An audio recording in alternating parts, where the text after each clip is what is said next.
Assalamualaikum warahmatullahi wabarakatuh. Selamat datang kawan-kawan semua di channel Riam Biru. Terima kasih banyak untuk kawan-kawan semua yang sudah berkenan hadir di channel ini. Dan kali ini ada satu cerita datang dari Mas Herman.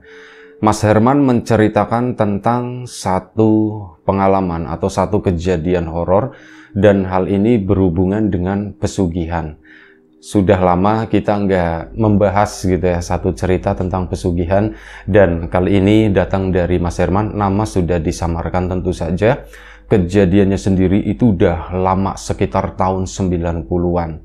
Dimana waktu itu Mas Herman itu punya seorang kawan namanya Sutoyo atau biasa dipanggil Mas Toyo gitu ya. Nah, Mas Toyo ini ceritanya pada tahun 90-an tersebut dia kan udah berkeluarga. Mas Toyo itu menikah relatif cukup muda, sementara Mas Herman itu belum menikah. Mas Toyo menikah, dan karena ini disebutkan sama Mas Herman, secara fisik juga Toyo itu, meskipun kata Mas Herman, ini namanya memang beneran ya, nama aslinya, tapi ini nggak dipublikasikan. Tapi sebagai catatan dari Mas Herman aja. Jadi dari segi nama, itu pun kerenan Mas Herman gitu daripada Toyo itu. Cuman kebalikannya secara fisik. Fisiknya itu si Mas Toyo putih, tinggi, mancung, ganteng lah kayak gitu ya. Sementara Mas Herman alas pada umumnya pasaran gitu. Nah, dari situ pun otomatis yang namanya laku duluan. Bahkan misalkan nih Mas Herman lagi suka sama perempuan, terus ya namanya si Toyo ini kan sahabatnya gitu, dan pasti dikenalin. Nanti ujung-ujungnya itu apa? Si cewek yang lagi dideketin sama Mas Herman itu malah sukanya sama Toyo, dan hal itu udah terjadi berulang-ulang. Mas Herman gak dendam, Mas Herman gak marah, ndak apa, ngacak diri cuman begitu doang ya. Lain kali nanti kalau misal aku lagi deket sama cewek, lagi ada tujuan gitu ya, aku nggak mau cerita sama Toyo lah gitu. Tapi ya kayak gitu, nggak nahan gitu ya, nggak nahan. Akhirnya cerita lagi, dikenalin lagi, ya sukanya sama Toyo. Toyonya sih memang nggak mau menghargai si Mas Herman ini. Cuman kan ya akhirnya kan jadi gagal. Dan sebelum kita lebih jauh ke dalam cerita, mohon izin sebentar mau promo bawang goreng Nyawiji yang stoknya sekarang sudah sangat menipis, alhamdulillah. Terima kasih untuk kawan-kawan semua yang sebelumnya itu sudah memesan bawang gorengnya wijinya. Terima kasih banyak. Kawan-kawan yang belum memesan nanti bisa didapat di Shopee, Tokopedia, atau channel yang lainnya. Ada di deskripsi di video di bawah ini. Nanti kawan-kawan cek aja. Mohon maaf agak sedikit serak. Bawang gorengnya wiji ini bawang murni ya, tanpa tepung sama sekali, tanpa campuran ubi dan sebagainya. Wis pokoknya bener-bener bawang minyak ya, sama ada garamnya kayak gitu, nikmat rasanya. Bawangnya itu dari bawang Brebes yang memang terkenal, mantap. Monggo, itu aja, terima kasih, dan kita lanjut ke ceritanya Mas Herman tadi. Nah, Mas Herman itu dengan kondisi yang semacam itu, tapi ya tetap dekat dengan sahabatnya karena memang udah deket banget itu dari kecil. Mas Toyo menikah, Mas Herman tentu saja seneng. Istrinya itu cantik begitu ya. Wah, ini memper sama si Toyo. Dan akhirnya apa?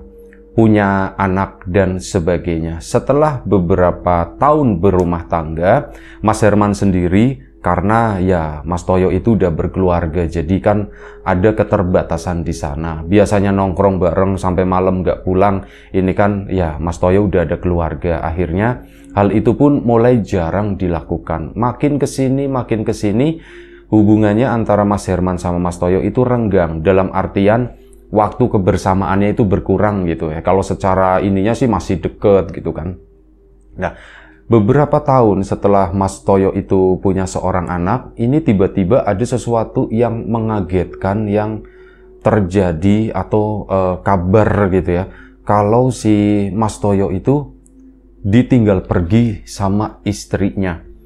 Si Mas Herman pun, masa sih gitu? Dia tuh nggak langsung dengar dari Toyo, tapi dengar dari orang lain. Mas Herman pun, wah, aku harus ke sana gitu, aku harus cari informasi ini bener atau enggak, apa yang terjadi nih.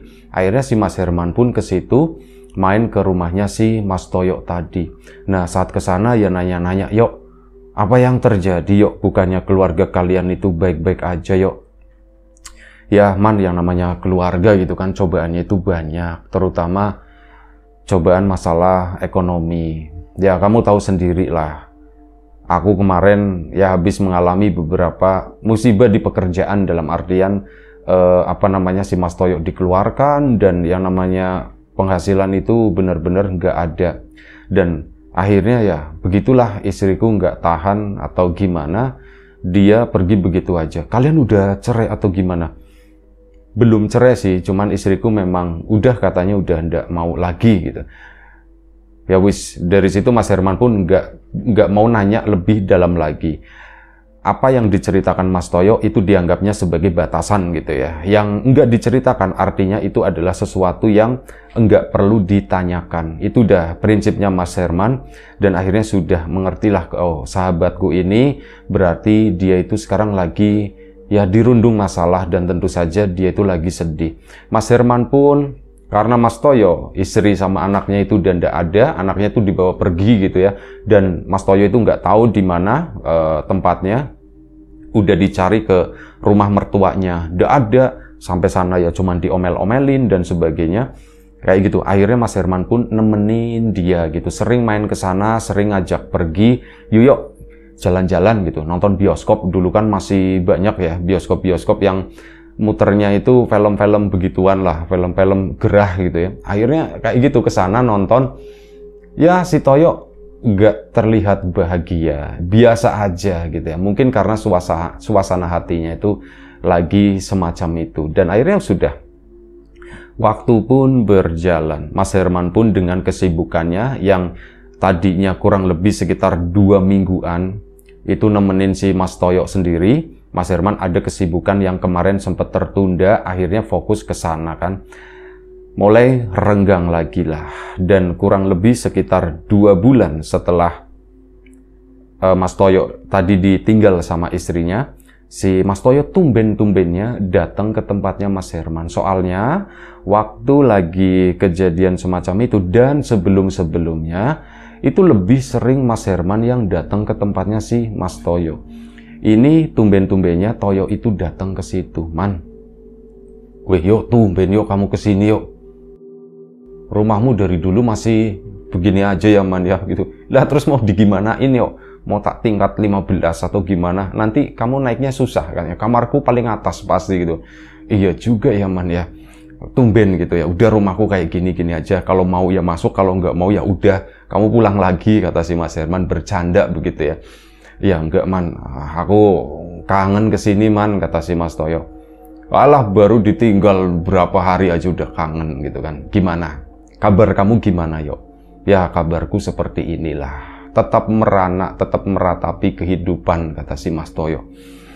Istri kamu sama anak kamu gimana kabarnya? Aku ndak tahu Man itu Man. Aku belum dapat kabar sama sekali sampai sekarang. Mungkin kalau zaman sekarang itu kan ada alat komunikasi namanya handphone, namanya apa. Itu kan ya bisa ditanya-tanya lah ke teman-temannya atau gimana. Dulu kan ya boro-boro gitu ya. Itu tuh bener-bener nggak ada kabar sama sekali Mas Toyo mengenai istri dan anaknya. Terus kamu gimana? Itu dia Man. Tujuanku kesini, kata si Mas Toyo. Oh iya, silakan. Kenapa? Penting nih kayaknya, kata Mas Herman. Man, anterin aku yuk Man yuk. Anterin kemana? Kata si itu kan. Kali ini agak jauh Man, katanya. Loh, emang kemana yuk? Mau kemana yuk? Jadi gini, di situ Mas Toyo ngebuka semuanya. Man, aku itu udah pusing banget dengan kehidupan gitu ya. Aku udah nggak ada masukan sama sekali, kata si Mas Toyo. Aku bingung. Lah, kerja begituan juga aku capeknya bukan main, badanku tuh nggak biasa buat pekerjaan yang mohon maaf ya, maksudnya yang kategorinya itu kuli gitu ya, yang kerjanya pakai otot, kerja kasar kayak gitu, itu dilakuin sama si Mas Toyo. Cuman dia itu udah nggak tahan Man, aku udah nggak tahan banget Man, kayak gini sumpah capek, katanya begitu kan, capek. Ya wis pokoknya kayak gitulah, kamu juga ngerti. Iya terus gimana? Anterin aku Man. Ya kamu mau kemana gitu kan? Kamu mau nyari kerjaan di sana? Enggak. Aku mau pesugihan, kata si Toyo. Yuk yang bener aja pesugihan kayak gitu. Bahaya loh yuk, nanti kamu mau numbalin siapa? Pikirnya begitu kan. Mau numbalin bapak sama ibumu? Ya enggak lah, kata si Mas Toyoknya begitu. Dan menurut Mas Toyo, pesugihan ini tuh tanpa tumbal, man. Ah, enggak mungkin, kata Mas Herman. Mana ada kamu minta duit gitu ya, terus nggak ada tumbalnya kayak gitu.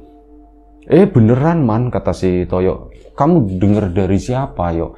Aku ada ada channel, kata si Mas Toyo. Ya udah, dianterin aja sama dia. Itu dia nanti juga ikut, tapi aku mau kamu nganterin, man, kata si itu kan. Loh tuh, terus gunanya aku nganterin kamu kalau udah ada dia, ngapain? Orangnya nggak bisa diajak ngobrol, man, kata si Toyo begitu. Loh, nggak bisa diajak ngobrol gimana? Orangnya tuh serem, kata si Mas Toyo. Jadi ya aku butuh orang lah, orang yang deket gitu. Dan orang yang deket sama aku siapa lagi? Kamu, man. Cuman aku itu nggak setuju yo dengan apa yang kamu lakukan sekarang begini. Ya udah, kamu tinggal nemenin aja, man. Orang cuma tinggal nemenin doang gitu kan. Masalah nanti resikonya apa, aku yang nanggung, man, gitu. Mas Herman pun gimana ya? Berat sebenarnya, males sebenarnya, tapi ngerasanya nggak enak gitu ya sama si itu. Ya syukur-syukur nanti nggak jadi, nggak lolos. Nah, Mas Herman pun sempat nanyain, yuk, kamu kalau datang ke tempat itu, kamu pasti berhasil ya? Kamu habis itu tuh kaya, kata si Mas Hermannya nanya. Katanya sih begitu, katanya. Banyak berhasilnya. Kalaupun nggak berhasil ya sudah, kata si Mas Toyo. Emang belum rezekiku. Ya cuman kamu jangan ngomong rezeki seperti itu. Rezeki itu caranya nggak dengan pesugihan kayak gitu juga kali, yo. Ala wis pokoknya mah anterin, ya man, dia anterin. Ya wis, kapan kamu mau berangkat? Lusa, kata si Mas Toyo. Lusa, kata Mas Toyo ya. Lusa. Oke, berangkatnya naik apa dari sini? Naik mobil, kata si Mas Toyo. Yuk, kamu kan lagi nggak ada uang. Terus kamu sewa mobil begitu? Enggak, mobilnya tuh dibayarin, katanya. Oh, dibayarin, siapa yang bayarin? Wis pokoknya ada, kata si Mas. Udah, kamu nanti tinggal ikut nemenin aku. Udah, kamu sampai sana terserah kamu mau tidur mau apa, aku juga nggak ngerti tempatnya seperti apa, kata si Mas Toyo. Ya sudahlah kalau kayak gitu. Ya wis, aku pulang dulu ya, man ya. Akhirnya si Mas Toyo pun pulang. Mas Herman pun bimbang. Nganterin orang pesugihan, aku itu dapat dosanya enggak ya gitu ya. Padahal aku yang nggak setuju, yang penting aku itu udah ngomongin, ya sudah, niatnya tak ubah aja, pikirnya Mas Herman. Siapa tahu di sana ada apa-apa sama Toyo dan aku bisa salah satu orang yang ya nolongin minimal begitu ya, pikirnya Mas Herman. Aku nggak mendukung ini, cuman kalau ada apa-apa setidaknya ada aku di situ yang nanti bisa ngelihat Toyo itu ngapain. Semoga nggak berhasil, semoga Toyo ya tetap melarat gitu ya. Kalaupun mau kaya atau apa, dengan cara dia nanti berdagang atau apa, jangan dengan cara seperti itu. Itu doanya Mas Herman. Dan singkat cerita, lusanya itu hari H pun tiba dan Mas Toyo pun nyamperin Mas Herman. Man, ayo man, kita berangkat. Berangkat emang mobilnya di mana gitu kan? Sebentar lagi ke rumahku, kata si Mas Toyo. Ya udah, yuk kamu ke tempatku dulu. Ya wes lah. Akhirnya Mas Herman pun ke sana. Yuk, sebelumnya nanya nginep berapa hari, yuk.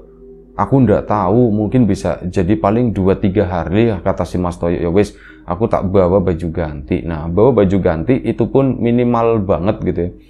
Akhirnya apa? Oh ya, minimal banget itu kata si Mas Herman. Mas Herman itu ndak punya tas. Gak pernah bepergian kemana-mana, jadi pakaian ganti sama sangu-sangunya itu dibungkusnya itu pakai taplak ya, bukan yang kayak gini ya, taplak model dulu yang batik-batik itu, warnanya kadang pink, kadang hijau, kadang coklat, macam-macam ya, itu dibungkus pakai itu. Si Mas Toyo sampai ketawa, man, kamu mau kemana, man? Kamu mau mau apa, jadi pendekar, katanya begitu. Ya, yuk, aku nggak ada lagi, yuk. Ya udah, nanti ditaruh di tasku aja, nggak usah lah, aku pakai begini aja, kata si Mas Herman. Sudah, sampailah di rumah Mas Toyo, ya sambil nenteng bungkusan itu, memang kayak pendekar, sekali ditaruh di belakang begini. Ini si Mas Toyonya ketawa terus, man, ya kamu mau nganter aku ke tempat begitu, cuman kamu jangan disetting pendekar kayak gitu dong, man. Nanti di sana pada minder ngelihat kamu, wah ini pendekar sejati nih.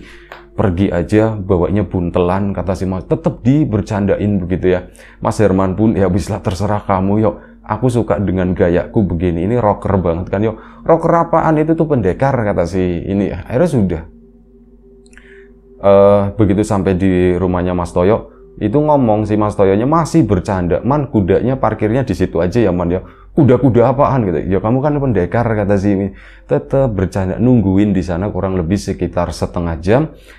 Akhirnya ada sebuah mobil datang datangnya nggak di depan rumahnya Mas Toyo, karena rumahnya Mas Toyo itu agak masuk begitu ya. Mobil di jalanan kampung di sana, beberapa orang itu turun. Ada dua orang nyamperin ke tempatnya si Mas Toyo. "Ayo Mas Toyo, siap berangkat atau enggak? Ini sopirnya." Sementara ini nggak tahu orang yang katanya susah diajak ngomong, itu satu orang badannya gede. Dan Mas Herman itu mau ketawa ngelihat gara-gara omongannya Mas Toyo. Soalnya Mas Toyo kan nyebutnya dari tadi pendekar-pendekar gitu ya. Ternyata melihat ini, sosok ini yang baru datang, orang itu lebih pendekar dari dirinya. Soalnya apa? Rambutnya gondrong, terus apa? Pakai ikat kepala kayak gitu. Badannya tuh gede, pakai kaos tuh kaos sobek, kayak rocker jatuhnya. Cuman enggak lah, mukanya bukan muka rocker, ini muka pendekar, pikirnya si Mas Herman. Mas Herman tuh mau ketawa gitu tapi ditahan. "Man, kamu kenapa, Man? Mau ketawa gitu, Man?" "Enggak yo, enggak apa-apa yuk. Kita jalan yuk sekarang." "Iya, kita jalan." Terus udah kan begitu ini, "Yuk, kenapa lagi, Man? Ada apa, Man?" "Kudaku gimana?" kata si Mas Herman. Tetap bercanda. Cepet gitu. Kan tadi dibercandain kudanya diparkir di situ gitu ya. Nah, menuju ke mobil, si Mas Herman pun bisikin Mas Toyo, "Yuk, itu pendekar dari padepokan mana yuk?" gitu. Itu si Mas Toyonya kayak kesel gitu. Udah ke sana, Mas Toyo pun kayak nahan cekikikan gitu, mau ketawa. Mas Hermannya pun sama gitu, mau ketawa, bener-bener mau ketawa. Akhirnya mereka pun naik mobil. Dah, sopir yang ngomong, yang pendekar tadi itu diem aja, duduk di depan sana. Mas Toyo sama sama Mas Herman itu di kursi tengah di situ ya. Mobilnya itu mobil carry. Singkat cerita, ini kan malam hari ya. Jalanlah mereka malam, tapi belum terlalu malam, baru sekitar jam 7:30 malam di tahun 90-an. Mereka pun berangkat. Mas Herman itu jarang naik kendaraan. Kata Mas Herman, "Aku itu kalau naik kendaraan yuk lebih dari 20 menit, 15 atau 20 menit, aku bakalan ngeliang yuk, bakalan mabok," kata situ. Makanya sebelumnya si Mas Herman itu juga udah nyiapin ada obat anti mabok ya, nggak usah disebutin mereknya lah, itu udah terkenal banget. Itu minum, konsumsi itu dulu. Akhirnya apa? Obat tersebut itu kan efeknya bikin ngantuk. Saat di kendaraan itu bikin ngantuk. Si Mas Herman itu bawaannya tuh ngantuk banget. "Yo, aku ngantuk banget kayak gini." "Ya kamu minum itu sih soalnya." "Iya yo, aku tidur dulu ya yo ya." Ya tidur." Akhirnya tidurlah Mas Herman. Jadi pada saat itu bener-bener tidur itu enak banget. Dan sampailah mereka sekitar jam 2 atau jam 3 pagi di sebuah daerah. Itu pun Mas Herman dibangunin. Man, bangun." Iya kenapa yuk?" "Udah sampai gitu." Begitu sampai ini, kok beda banget. Kita itu kayak berada di sebuah hutan. Kanan kiri itu pohon semua, gelap banget. Mobil kan dinyalain gitu ya, cetrek. Nggak bisa ngeliat apapun keluar sana. Turun man." "Ya bentar yuk, aku baru bangun yuk." Akhirnya si Mas Toyo kan keluar dari pintu satunya. Nggak tahu sih ya, carry itu berapa pintu sih. Kayaknya sih enggak satu pintu mungkin ya. Yes, pokoknya si Mas Toyo itu turun duluan. Mas Hermannya tuh masih bentar yuk gitu ya. Barulah turun. Setelah turun ya masih ngantuk-ngantuk begitu. "Man, gembolannya dibawa gitu." Gembolan itu tadi bungkusan taplak gitu ya. "Oh iya lupa." Set diambil, set taruh di sini. Bawaannya itu udah pengen ketawa lagi melihat pendekar yang tinggi besar itu gitu. Diem aja dari tadi, kayak limbat gitu, nggak ngomong-ngomong. Dan mereka menuju ke sebuah gubuk di sana. Ada sebuah gubuk yang ukurannya lumayan cukup besar. Seukuran rumah lah. Memang itu rumah, cuman terbuat dari anyaman bambu. Dan sepertinya bukan anyaman bambu yang baru dibikin, melainkan sudah lumayan cukup lapuk, tapi kondisinya masih lumayan bagus. Ya nggak ada lampu, tentu saja di sana itu gelap. Situ juga bawa senter, yang sopir sama pendekar itu bawa senter. Nah ke sana udah ngedeket, dinyalain lah lampunya tuh lampu minyak semuanya. kata si Mas Herman, yuk kita beneran yuk balik ke zaman pendekar yuk gitu. Si Mas Toyonya diem aja, malas kali ya bercanda gitu. Akhirnya sudah, yuk kuda. Tetap aja Mas Herman ngeledekin gitu ya, yuk kuda yuk. Si Mas Toyonya kesel gitu kan. Udah man, serius gitu. Pesugihan nih man, aku bentar lagi kaya kata si Mas. Akhirnya masuklah ke dalam gubuk tersebut. Setelah masuk, ini si Mas Pendekar yang badannya besar itu ya, itu ke belakang. Si Pak sopirnya itu duduk di sana, jadi ada meja besar, pakai bambu mejanya pun, ada kursinya dan sepertinya kursinya juga kotor, tapi karena gelap nggak terlalu kelihatan ya. Si mereka berdua pun duduk di situ. Nah setelah duduk, kata si Pak sopir, nengok ke arah sana. Enakan di sana kayaknya, kata Pak sopir. Akhirnya apa? Di situ memang cuman tanah doang, terus ada gulungan-gulungan tikar. Nah itu digelar dulu. Akhirnya digelarlah di sana. Mereka pindah dari kursi, duduk di lesehan gitu ya. Mereka duduk di sana dan ngobrol-ngobrol lah. Gimana Mas, kata si itu ya, kata si Pak sopirnya nanya ke Mas Herman. Gimana apanya Pak? Kok Mas Herman, Mas Toyo ya, gimana apanya Pak? Sampean udah bulat niatnya, ditanya sama si Pak sopir. Saya nengok ke arahnya Mas Herman gitu kan. Mas Herman cuman ngeliatin begini, ya nggak ngasih sinyal apapun, cuman Mas Toyo akhirnya, sudah Pak, kata si Mas Toyo gitu kan. Aduh, Mas Herman itu mulai takut di sana, mulai apa ya nanti yang akan terjadi ya, prosesnya itu bagaimana ya. Nah ya sudah, kalau begitu nanti kita berangkat itu besok katanya. Loh, besok ya Pak ya? Iya, besok baru kita berangkat. Malam ini kita istirahat dulu di sini. Nanti besok sekitar jam 10 pagi kita berangkat ke sana. Loh Pak, naik mobil lagi Pak gitu kan? Enggak, kita jalan kaki. Besok itu jalan kaki, makanya kita istirahat biar nggak capek. Nanti ya jam 10 lah kita bangun, siap-siap kita berangkat ke situ. Nanti sampai sana itu bisa malam hari, sore atau malam hari. Berarti jauh ya Pak perjalanannya. Ya perjalanannya sebenarnya nggak jauh, tapi kan ya kalian barangkali capek kan, istirahat dulu kayak gitu. Oh begitu ya Pak. Akhirnya sudah. Malam itu pun ternyata si Pak Pendekar ke belakang ini bawa minuman dan yang lain-lain gitu ya. Itu bawa minuman, dikasih suguhan dulu di sana.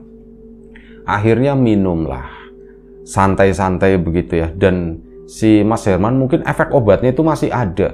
Itu masih geliar, masih ngantuk sebenarnya. Dan akhirnya ya kalau sudah ini istirahat aja, nanti besok kita bangun. Akhirnya istirahatlah di situ seadanya, memang di tikar tersebut ya. Sementara si Mas Pendekar itu masuk lagi ke dalam dan tidak tahu kemana, mungkin masuk kamar atau apa gitu. Ini rumah siapa juga tidak tahu. Mas Toyo nggak nanyain, Mas Herman mau nanya-nanya juga lah, aku nggak mau terlibat masalah ini gitu. Kalau misalnya aku nanya-nanya banyak, dikiranya nanti aku ikut tertarik atau gimana. Udahlah, biarin aja.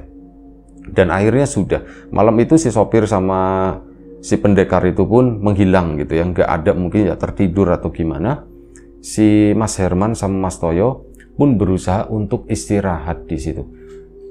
Merem melek, padahal Mas Herman itu udah ngantuk ya, tapi ya karena kepikiran, jadi kayak gitu, kadang tidur nanti melek lagi, tidur nanti melek lagi.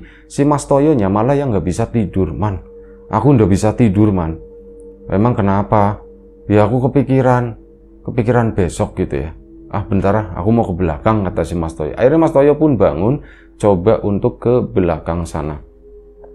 Saat ke belakang itu kan ada kamar dua, kamar berhadapan-hadapan dan itu koridor menuju ke belakang sana. Kamar itu dua-duanya terbuka dan memang ada lampunya, di dalam lampunya pun lampu minyak. Ditengok, kok nggak ada siapa-siapa. Kamarnya itu pun nggak ada ranjang, di sana itu cuman kayak tikar-tikar begitu doang. Nggak ada siapapun, ke belakang pun juga nggak ada orang ke sana. Akhirnya pipis kan di situ, di area belakang. Area belakangnya itu maksudnya tuh kebuka gitu, kayak semacam kebun. Terus setengah ini doang, kayak penutupnya tuh setengah. Akhirnya udah, intinya buang air. Masuk lagi si Mas Toyo, dan di luar gelap banget kayak hutan kayak gitu. Masuk lagi, ngasih tahu Mas Herman, man, si sopir sama pendekarnya nggak ada man, katanya. Lu kemana yuk? Aku juga nggak tahu. Cariin dulu. Akhirnya dicariin kan. Si Mas Herman pun akhirnya keluar tanpa senter. Mereka tuh nggak bawa senter. nggak dikasih tahu soalnya. Akhirnya keluar, nyariin 2 orang itu nggak ada di sekitar itu. Mereka tuh kemana? Mobilnya juga nggak ada. Mobilnya nggak ada, yuk. Lah kurang ajar, berarti kita ditinggalin di sini. Terus gimana? Ya sudah, aku udah ngantuk, kata si Toyo. Udah kita tidur, nanti besok pagi lanjutin. Ya sudah, akhirnya mereka pun tertidur pagi itu. Tidur itu katanya enak banget, bener-bener bablas. Gak bangun-bangun lagi, bangun-bangun itu dibangunin sama si Pak sopir.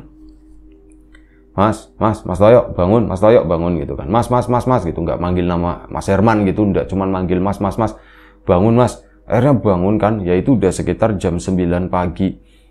Udah terang gitu, ternyata terlihat dari kerlip-kerlip itu ya, matahari itu masuk. Loh, udah terang ternyata. Kaget juga loh, Pak. Sampean kapan datang, Pak? Enggak, saya baru datang, kata si bapak tadi. Pak, semalam sampean pergi atau gimana? Iya, semalam kalian tak tinggalin berdua di sini. Kami pulang ke rumah, katanya. Lu emang rumahnya di mana, Pak? Rumah kami ke sana lah, berapa kilo gitu ya. Ke situ, kata si bapak tadi. Oh, begitu ya, wis lah. Akhirnya mereka pun mandi dan sebagainya, siap-siap. Sekitar jam 10 pagi, mereka berangkat menempuh perjalanan menembus hutan. Ke sana jalan kayak ya ala-ala hiking, dan Mas Herman pun akhirnya kepikiran. Gembolan tadi kalau dipegang begini kan susah. Yuk nyari ranting yuk, katanya. Ranting buat apaan? Buat bawa gembolan gitu, kayak pendekar, bener-bener kayak pendekar. Dan si bapak-bapak yang mirip pendekar yang badannya gede itu, gondrong, gininya diikat kayak vokalisnya YouCamp dulu itu. Ini pun udah ganti baju dan sebagainya, kayak udah salin lah gitu ya, pakaiannya itu udah ganti, tapi ya tetap aura pendekarnya tuh masih ada di sana. Nah, ini pakai gembolan, pakai kayu begini, ini udah, kata si Mas Toyo itu udah mirip banget. Sumpah, kamu itu kayak pengelana, katanya. Kamu lagi berkelana, katanya. Iya, aku lagi berkelana nih, ngikutin kamu, sumpah. Ngapain sih yuk kayak gini yuk, gitu kan. Ini nggak ada, nanti dulu, sabar, yuk kita ikutin jalan. Akhirnya mereka pun jalan. Nah, ini sepanjang perjalanannya itu nggak diceritakan secara mendetail oleh si Mas Toyo tadi, oleh Mas Herman gitu ya, nggak diceritakan.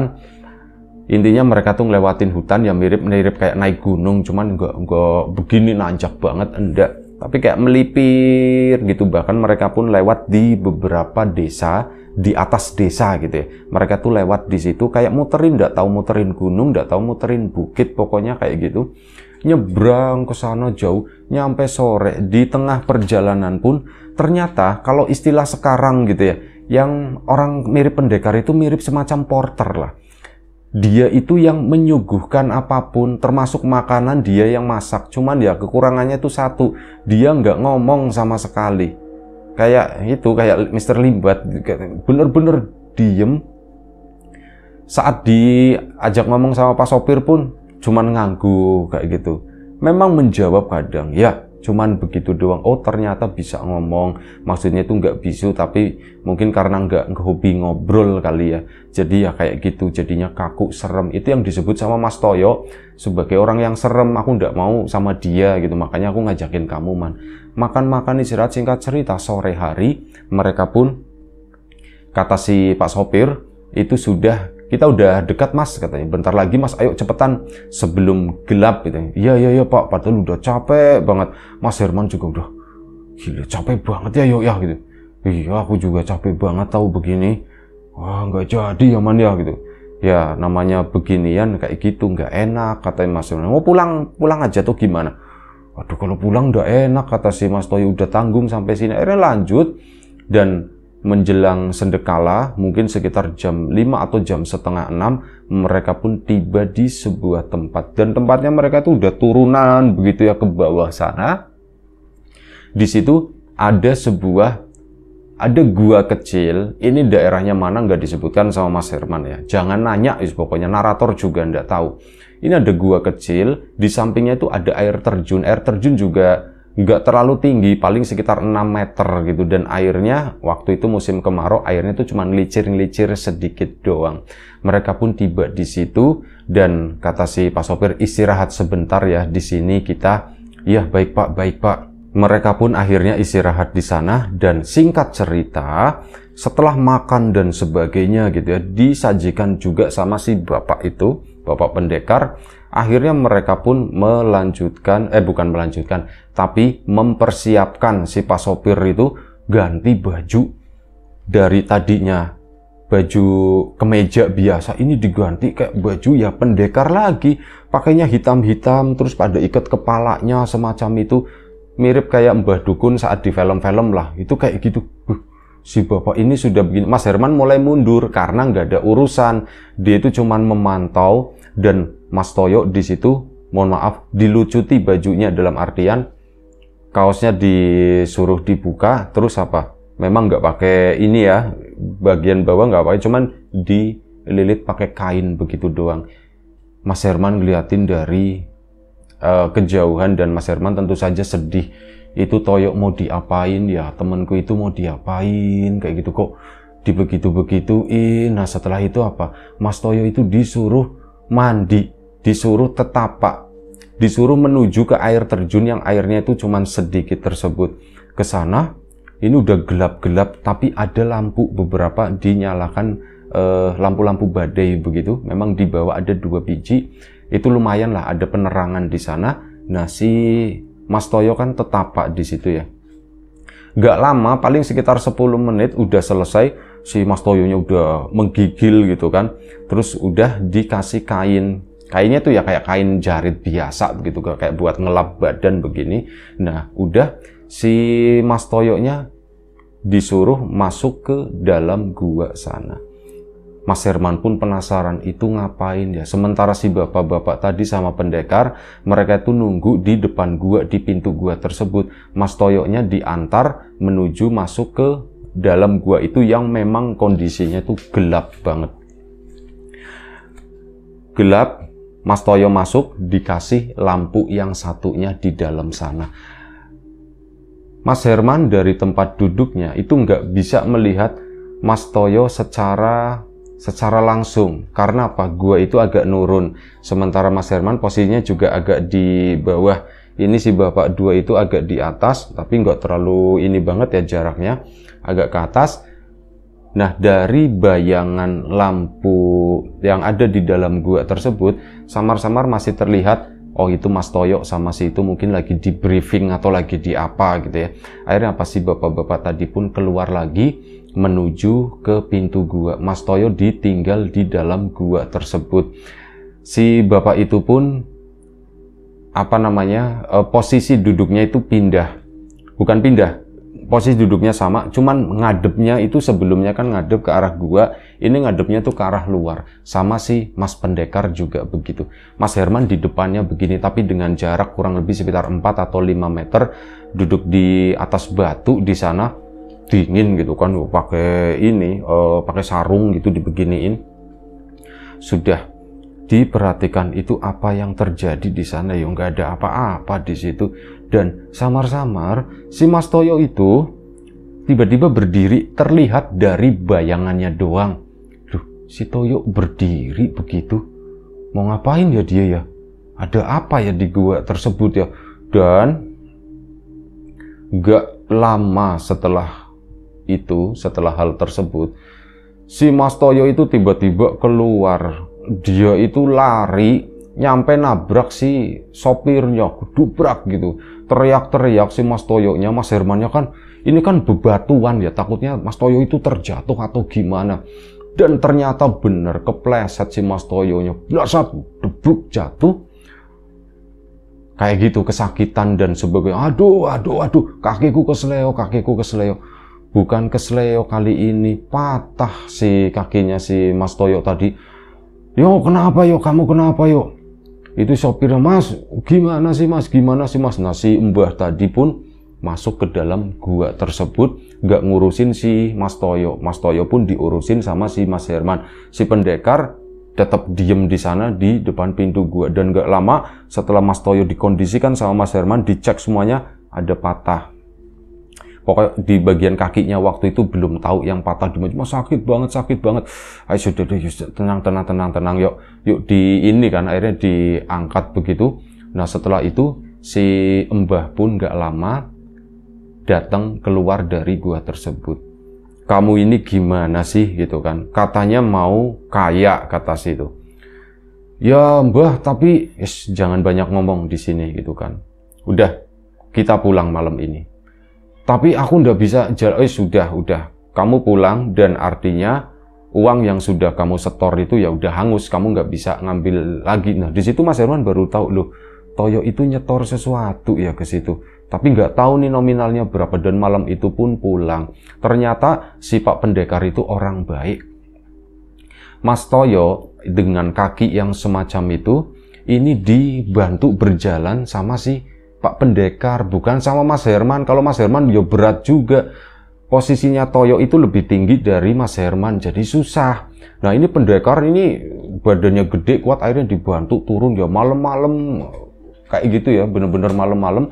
Akhirnya apa? Mereka pun istirahat di tengah jalan, nunggu sampai pagi. Ya seadanya seperti itu, bikin api unggun dan sebagainya, ada makanan di sana. Kali ini, si Pak Pendekar anehnya menurut Mas Herman, kok itu ya, mukanya itu beda antara sebelum berangkat sama setelah berangkat, setelah ini. Mukanya Pak Pendekar itu sering senyum gitu sambil masak gitu kan ya, di dekat api unggun, makan pun seadanya gitu, bikin mie instan atau apa. Tapi ya kayak gitu sering senyum, cara nyuguhinnya pun kayaknya beda gitu. Kenapa ya, ada apa ya, aku jadi makin penasaran gitu. Dan tapi singkat cerita malam itu pun mereka istirahat, ya nggak bisa tidur, cuman memang nggak ada obrolan-obrolan. Udah selesai kan? Singkat cerita lagi, pagi harinya mereka melanjutkan perjalanan tersebut sampailah di gubuk tadi. Setelah sampai di gubuk tadi, sama Pak sopir pun ya sudah, kita nggak usah istirahat lama-lama, yuk kita langsung jalan pulang. Akhirnya jalan pulang. Pak sopir perjalanan pulang nggak banyak ngomong, bener-bener diem aja. Si Pak Pendekar aneh ini, itu sering nengok ke belakang, cuman ya nggak ngomong, tapi mukanya tuh kayak senyum. Mas Herman kan bertanya-tanya gitu, dan nggak mau nanyain Toyo dulu, ini kakinya kasihan udah mulai bengkak gitu. Akhirnya singkat cerita, sampailah di rumah lagi di kampung. Nah habis itu si ini pulang mereka. Bahkan apa sih Pak Pendekar yang mukanya serem banget dari tadi, itu kayak permisinya itu pakai senyum. Mas Herman pun ya kok mukanya senyumnya adem, padahal tadi itu serem banget. Ini kok ngelihatnya sekarang enak ya. Pulanglah mereka, ini dua orang ini, baru si Mas Toyo itu ditanya-tanya. Oh ya, dibawa ke rumah sakit dulu, dan ternyata itu memang benar ada retak gitu ya. Ada retak, di mananya nggak disebutkan, tapi ada retak. Udah diurusin kan di rumah sakit ya, keluar duit lagi. Toyo nggak punya duit, akhirnya Mas Herman patungan lah, dibantu sama teman-temannya ini untuk ngurusin si Toyo, sama bantuan dari orang tuanya Toyo juga tentu saja. Akhirnya sudah selesai. Nah saat kan dirawat dulu di rumah sakit, ditanya-tanya lah waktu itu, Yok gimana Yok, apa sih yang kamu alami gitu ya. Ini Mas Herman nanya sebelum banyak orang pada datang. Gimana sih Yok? Man, sumpah man, aku itu bukannya gimana-gimana man, emang kenapa? Itu kan, ini pesugihannya tuh mirip dengan cerita dulu yang pernah diceritakan. Ini metodenya tuh kayak perkawinan begitu ya, tapi dengan entah sosok siapa gitu. Cuman kayak gitu man, kayak gitu gimana? Pertamanya itu cantik, kata si Mas Toyoknya. Ih, ada seorang perempuan kayak pengantin Jawa kayak itu cantik banget. Baunya itu wangi banget. Pas udah makin ngedeket, nggak tahu mataku itu tiba-tiba kenapa. Itu tuh lah, kata si itu ya. Lah kenapa? Kata si Mas Toyok bingung jelas. Emang kenapa? Ya, kamu bayangin perempuan yang tadinya cantik gitu ya, yang seperti itu makin deket berubah. Ini nggak karuan, kulitnya jadi keriput, gendut tapi keriput, kata si itu ya.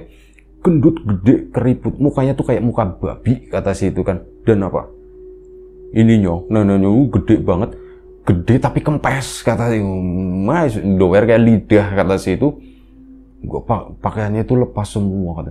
Dan baunya itu nggak karuan. Aku di situ, lah nggak mau, aku nggak mau gitu. Akhirnya apa ya udah aku lari gitu kan. Cuman kayak gitu doang man. Oh jadi kayak gitu. Emang modelnya kawin kayak gitu, kata si Mas Herman. Iya modelnya kawin kayak gitu. Terus ada tumbal, yang nggak ada tumbal. Cuman nanti aku bertahap ke situ, misalkan setahun 2 kali ke tempat tersebut. Ya pokoknya kayak gitulah kata si Mas Toyo. Cuman aku nggak mau lah ogah kayak gitu, ih ngeri. Ya aku biasa sama istriku kayak gitu, kamu tahu sendiri kan istriku kayak apa. Ya memang kata Mas Herman istrinya tuh cantik banget kata si Mas Herman, istrinya Mas Toyo ya. Ya ketemu sama yang begituan aku ogah katanya, dan akhirnya ya wis lah, mungkin memang belum rezekimu katanya. Rezeki apaan? Ya kan kamu yang bilang katanya ya kalau udah rezeki. Iya sih, sama itu yang Pak Pendekar itu aneh. Nah Mas Herman pun mulai ngobrolin. Nah itu dia man, aku juga bingung. Apa ya, sebelum aku masuk ke sana, sebelum si Pak Pendekar itu keluar, itu sempat ngomong waktu aku udah di dalam gua, Mas kalau ndak kuat mending sampean pergi aja mas, katanya begitu. Itu sempat ngomong, aku juga kaget, tumben banget pendekar ini ngomong gitu kan. Akhirnya sudah, dan ngomongnya itu baik, ternyata aku nggak berhasil. Itu aku pun ngerasain sepertinya si Pak Pendekar itu nggak setuju dengan hal ini gitu ya. Dia tuh mungkin kayak terpaksa bekerja sama si Pak sopir itu tuh kayak perantaranya atau gimana, dan mungkin nggak cocok, terpaksa, dan ya akhirnya ngasih tahu gitu ya. Dan ya alhamdulillah kata si Mas Toyo, aku ndak jadi seperti itu. Kamu kalau jadi gimana? Aku kalau jadi konon katanya ya aku bakalan kaya. Terus kayaknya dari mana?